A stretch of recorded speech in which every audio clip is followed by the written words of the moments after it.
खबरों में आगे बढ़ते हुए बात एक बार फिर उत्तराखंड की करेंगे, क्योंकि उत्तराखंड में त्रिस्तरीय पंचायत चुनाव की हलचल अब तेज हो चुकी है और साथ ही आज प्रत्याशियों को चुनाव चिन्ह दिए जाएंगे। ताबड़तोड़ जनसभाएं करने में इस वक्त तमाम प्रत्याशी जुटे हुए। उत्तराखंड में त्रिस्तरीय पंचायत चुनाव की हलचल तेज नजर आ रही है। आज प्रत्याशियों को चुनाव चिन्ह बांटने की भी खबर है और साथ ही ये बताया जा रहा है कि इसके बाद अब प्रचार प्रसार का शोर सुनाई देगा। मैदान में तमाम प्रत्याशी पहले से ही जनसभाएं कर रहे हैं। अपनी अपनी पैठ को मजबूत करने की कोशिश की जा रही है। जनता से मन लुभावन वादे भी किए जा रहे हैं। बता दें कि इस बार चुनाव 2 चरणों में होंगे। पहला मतदान 24 जुलाई को और दूसरा 28 जुलाई को होगा। 31 जुलाई को मतगणना होगी। देखना यह होगा कि बड़े बड़े वादों के इस महासमर में कौन जनता का भरोसा जीत पाता है। तो पंचायत चुनाव, लेकिन उससे पहले अभी से प्रत्याशियों की ओर से खूब जोर आजमाइशें की जा रही हैं और आम जनता को साधने की कोशिश है, क्योंकि जनसभाओं के जरिए लोक लुभावन वादे भी किए जा रहे हैं कि पंचायत चुनाव अगर वो जीतते हैं तो फिर वो किस तरीके से लोगों के हित के लिए लोगों का विकास करेंगे। इस पर ज्यादा जानकारी के साथ हिमांशु इस वक्त हमारे साथ जुड़ चुके हैं। हिमांशु, जानकारी चाहेंगे आपसे कि पंचायत चुनाव को लेकर के कैसी तैयारियां हैं? निश्चित रूप से देखिए, पंचायत चुनाव को लेकर अगर बात कर ली जाए तो पंचायत चुनाव की जो है हलचल उत्तराखंड में अब तेज हो गई है। वहीं अगर आंकड़ों पर अगर बात डाली जाए तो आंकड़े जिस तरीके से सामने आए हैं वो बेहद अभी तक चौंकाने वाले आंकड़े हमारे सामने आए हैं, क्योंकि पदों के सापेक्ष जो है बहुत कम प्रत्याशियों ने जो है अपना नामांकन कराया है। और त्रिस्तरीय पंचायत चुनाव की अगर हम बात कर रहे हैं तो हरिद्वार को छोड़कर बाकी सभी जिलों में ये पंचायत चुनाव हो रहे हैं।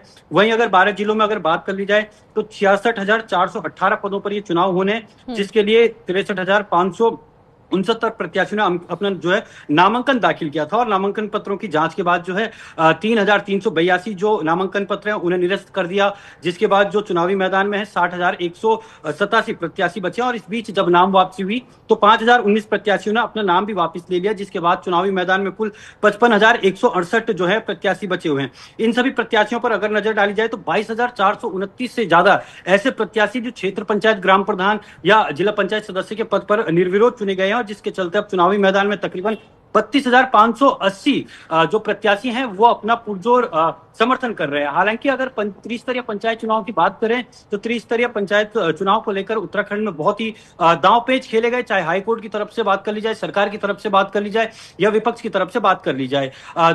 ये कहा जा सकता है कि जब मैदान चुनावी रण में त्रिस्तरीय पंचायत चुनाव होने थे तो तब ये त्रिस्तरीय पंचायत चुनाव समय से नहीं हो पाए। 2 बार प्रशासकों का कार्यकाल बढ़ा।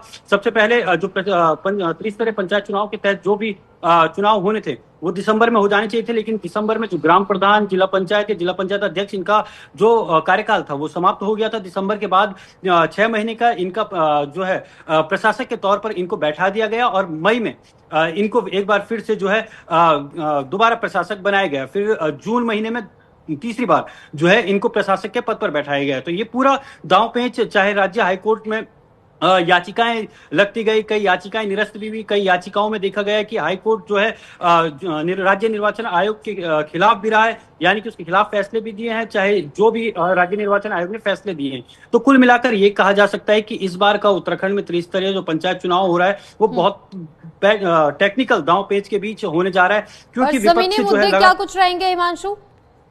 देखिए, जमीनी मुद्दों की अगर बात करें तो त्रिस्तरीय पंचायत चुनाव के तहत जिस तरीके से गांव की अगर हम बात करें तो जो आम रास्ता होता है वो सबसे बड़ी चुनौती होता है, क्योंकि बरसात के वक्त वो टूट जाते हैं, कोई देखरेख करने वाला नहीं होता है।